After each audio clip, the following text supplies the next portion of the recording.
Sebuah rekaman ramai dibicarakan warganet di media sosial Telegram pada Senin 8 Juli 2024. Dalam rekaman tersebut menunjukkan bagaimana dua tentara angkatan bersenjata Rusia melemparkan dua ranjau anti-tank TM62 dengan ZTP ke ruangan tempat infanteri angkatan bersenjata Ukraina berada.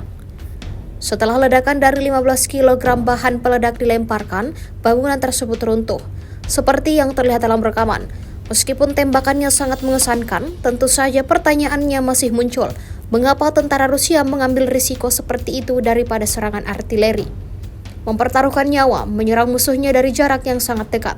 Hingga video ini beredar, beragam reaksi diberikan warganet.